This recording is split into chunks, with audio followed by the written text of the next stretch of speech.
लोगों ने थंबनेल देखने बाद ही क्लिक की। वैसे भी अगर शरीफ आदमी पे 5-5 सॉन्गों का चोरी का आरोप लगता है तो माइंड अलग ही लेवल का जाता है, क्योंकि आप लोग इस टाइम भोजपुरी इंडस्ट्री में पवन सिंह का अलग ही माहौल बना हुआ है। कुछ लोग बोल रहे हैं कि 5 सॉन्गों में से कॉपी किया गया है, पवन सिंह चोर है, पहली बार एक साथ इतना सारा चोरी किए हैं। तो क्या है क्या नहीं, चलिए बताते हैं। आप लोगों को पता ही होगा DRS म्यूजिक कंपनी से कल सुबह 7:30 बजे फाइनली पवन सिंह का सॉन्ग आता है। सॉन्ग का नाम है ढानिया ए गोरी डिंपल सिंह के साथ कुछ इस तरह। फाइनली वहीं पे बात करनी की खेसारी लाल का भी अंडरटा म्यूजिक से एक सॉन्ग रिलीज होता है डिंपल सिंह के साथ। सॉन्ग का नाम था रूमलिया, जिसको खेसारी लाल टीम का कहना था कि फाइनली पवन सिंह का सॉन्ग रिलीज हो चुका है, अगर रिलीज करेंगे तो चोरी का आरोप लगाएगा, बहुत ज्यादा कंट्रोवर्शियल देखने के लिए मिलेगा, कुछ इस से बोलते हुए आ रहे थे। लेकिन डेट बढ़ा दिया गया था। सारे प्रयास करने के बाद भी पवन सिंह का सॉन्ग रिलीज किया जाता है, लेकिन फिर भी खेसारी लाल के पुराने सॉन्ग से मैचिंग कर नहीं जाता है। लेकिन जो भोजपुरी इंडस्ट्री में अलग ही लेवल का देखने के लिए मिला, साथ में पवन सिंह के 4 सॉन्गों से और भी कंपेयर किया जा रहा है कि फाइनली इससे चुराया गया है, सारे आप लोगों को बताएंगे। सबसे ज्यादा शॉर्टिंग वाली बात यहाँ पे हो जाता है, जितनी पवन सिंह को चोरी का आरोप लगा जाए, साथ में लगभग उस सारे सॉन्ग में डिंपल सिंह काम कर चुकी है। कहीं ना कहीं भोजपुरी इंडस्ट्री में डिंपल सिंह को पनौती बोला जा रहा है,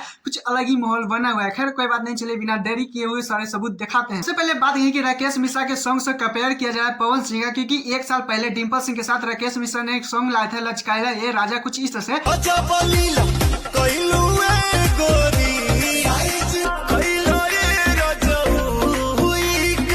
आप लोगों को इसमें समझ में नहीं आया होगा कि पवन सिंह ने चोरी किया है नहीं किया है, कोई बात नहीं, तो सिर्फ टेलर है। टीजर तो आप लोगों को आगे दिखाने वाले कि उसमें बेहतरीन तरीके से 3 सॉन्ग बहुत ज्यादा आप लोगों को पेस्ट करें। पहले बात करें कि प्रमोद प्रेमी का एक सॉन्ग आता है 3 साल पहले, वो सॉन्ग का नाम है गौरी का खिलौना, कुछ इस तरह से। बात करें दूसरे सॉन्ग आता है 1 साल पहले टबलू लहंगवा, एक कुछ इस तरह से प्रमोद प्रेमी का। वही बात करें कि 7 साल पहले खेसारी लाल का सॉन्ग आता है आरा में जोरनवा, कुछ इस तरह से करके, क्योंकि वो होली का सॉन्ग आता है। लेकिन फाइनली ये तीनों 4-5 सॉन्ग में से बहुत ज्यादा पवन सिंह को बदनामी की ओर थे।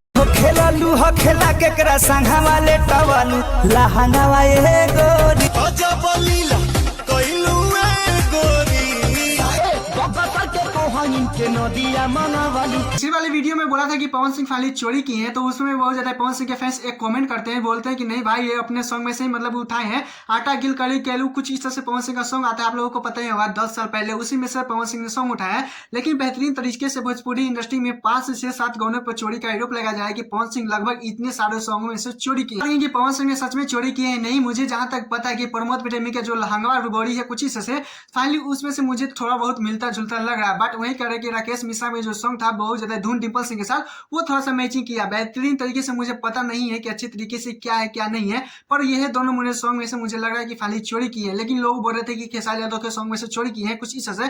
तो फाइनली बताते हैं खेसारी लाल के बहुत ज्यादा दूर दूर तक मुझे नहीं लग रहा कि खेसारी लाल में से चोरी की। वीडियो देखा ही होगा कि इससे फाइनली सॉन्ग मिलता जुलता है, प्लीज कमेंट में जरूर बताइएगा। और हाँ चोरी का है नहीं अभी जरूर बताइएगा, ज्यादा हो सके तो वीडियो को शेयर कर दीजिएगा कि ताकि जो लोग नहीं जान पाए वो लोग तक ये वीडियो पहुंच जाए। फाइनली मेरे चैनल तो चैनल सब्सक्राइब वीडियो को लाइक कर लीजिएगा, क्योंकि ऐसे अपडेट वीडियो पाने के लिए टाटा बाय बाय, फिर मिलते हैं नेक्स्ट वीडियो के साथ। All the best.